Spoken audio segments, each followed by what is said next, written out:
Do you want to move your life forward in the most positive way using astrology? Then let's talk about the astrological patterns for March 2020. We have a major statement this month from a grouping of planets all clumped together in Capricorn. Those 4 planets are Jupiter, Mars, Saturn, and Pluto. Now, when we combine those 4 planets in that sign, we get this awesome opportunity to focus on problem solving. We get an amazing opportunity to be resourceful and to work hard and come up with results. Now, if we address the elephant in the room, we know that energy needs to flow towards this coronavirus going around, right? And here's where we need to look at how we want to use astrology. Why do we want to have these forecasts? Why do we want to look forward and understand cycles upcoming? Well, my answer is because I want to know where to send my energy. I want to work with the flow of energy, and I want to mold it and direct it to shape my choices and actions in life. I don't believe that the planets tell us what will happen. I believe they suggest energy currents that we can hook into. And I'm saying this because there is so much fear in the air right now. There's so much agitation, there's so much anger, and it is so easy to tap into it. I highly recommend that you actively participate in energizing the thought that we could have a breakthrough in the treatment of this virus. Why would we want to engage in fear and give that energy in the world? Now, I know it's scary information out there and it's being pushed around on social media. It's being advertised every time we turn around. However, let me just say this. I am going to choose to look at those 4 planets in Capricorn, and I'm going to choose to see resourceful problem solving flowing through our consciousness. And I'm going to energize the thought that we get on top of this virus. In addition to that, we have to talk about Mercury transiting the sign Pisces and in retrograde motion. So number 1, Mercury goes direct on March 10th. It started the retrograde in February, and Mercury in Pisces is flowing and it's creative and it's a little fuzzy. But if we use Mercury in Pisces on the highest level, we get faith, we get intuition, we get a direct connection with spirit.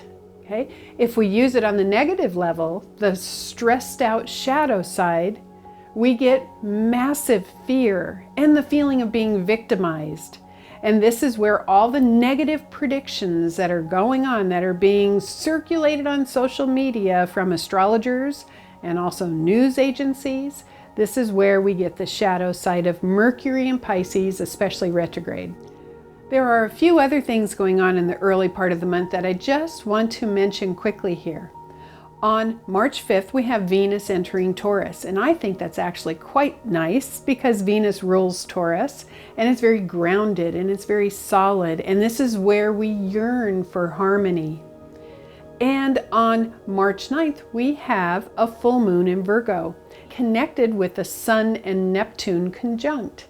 And that's very important because, again, here we have that spiritual energy needing to flow into faith, needing to flow into intuition, merged with that Virgo moon, which is so practical. We can use that Virgo moon at that time during the full moon for cleansing, for being healthy. And don't we want to make our immune system stronger right now? Wouldn't that be a strategic thing to do? Well, you know, your immune system is much stronger when you're not engaging in fear or stress. Do your very best to energize what you want, which is this virus being contained. Energize the solution being found. 2 more important things in the month of March. We have the equinox taking place on March 19th when the sun moves into Aries. And actually, that's a very potent time. The sun is exalted in that sign and courage may be flowing at a higher level. And shortly after that, on March 22nd, we have Saturn entering Aquarius. Now this is interesting. Saturn is going to tiptoe into Aquarius just for a few months, just until the early part of July. During that time, from the late part of March until the early part of July, we get to flow to objectivity, because that's what Aquarius is about. We get to focus on humanity and the connection between people.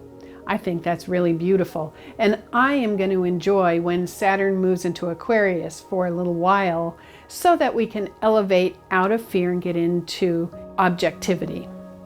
So to summarize the astrological patterns for March, remember, we have that big stellium of planets in Capricorn, Mars, Jupiter, Saturn, Pluto, which is suggesting an amazing opportunity for problem solving, for being resourceful.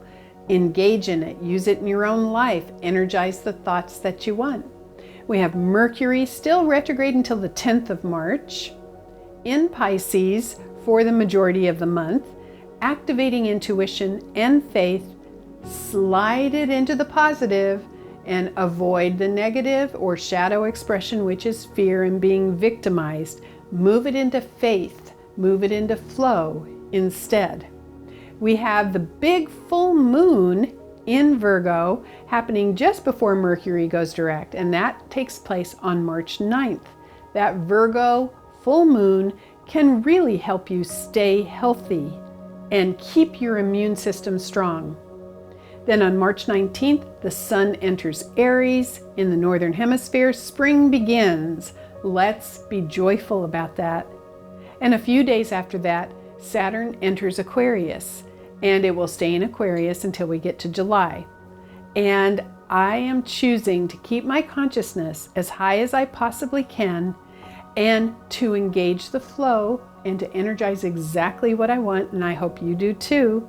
And I'm wishing you good health, and I'm wishing you happiness for March. Thank you. I'm Kathy Rose.